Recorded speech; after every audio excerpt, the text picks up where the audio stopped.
पूर्व शत्रुता को केन्द्र करी गाड़ी काच भंगारुजा सहित कटुरी आक्रमण। जगतसिंहपुर जिला कुजंग ब्लॉक अंतर्गत बागोई ग्रामर नमिता जयसिंह स्वामी भावग्राही जयसिंह गत 23 तारिख राति से शौच करने को बाहर को जाइतिला बेले सही समय से एक बड़ शब्द शुणा पाइले। बाहर को आसी देखिले जे सच्चिदानंद पण्डा पुओ तपन पूर्व शत्रुता को केन्द्र करी तांको गाड़ीर काच भांगुछंती। जेतेबेले से अर्थात नमिता जयसिंह विरोध कले अभियुक्त तांको धमक देवा सहित सेही कटुरी साहाय्य आक्रमण करथिले, किंतु सौभाग्यवशतः कटुरीटी तांको मुंडरे न बाजी बाम हातरे बाजिथिला एवं से घटनास्थल रे निज जीवन बंचाइबाकू एणे तेणे दौड़िबा सह चित्कार करथिले। नमितांको चित्कार सुनी अन्य ग्रामवासी माने उठी पड़िले और सेठारे रुंड होई जाइथिले। अभियुक्त तपन घटनास्थल फेरार होई जाइथिला। किछि उपाय न पाई नमिता कुजंग थानार द्वारस्थ होई निजर अभियोग करथिले। अभियोग को केन्द्र करी कुजंग पुलिस अभियुक्त तपन विरोध रे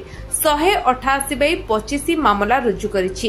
पुलिस घटनार तुरंत तदंत करी अभियुक्त को गिरफ्त करने सहित कटुरी जबत करी अभियुक्त को मान्यवर कोर्ट को पठाइछंती। दिनकु दिन कुजंग अंचल रे चोरी अपहरण डकायती मरणास्त्र आक्रमण राहजानी भली संगीन अपराध बढ़िबारे लागिछि। प्रशासन एहाको दमन करिबारे केते सफल हेउछि ताहा देखिबाको बाकी रहिला। कुजंगरो मनोज कुमार जेना का रिपोर्ट, विश्व विजय न्यूज ओडिशा।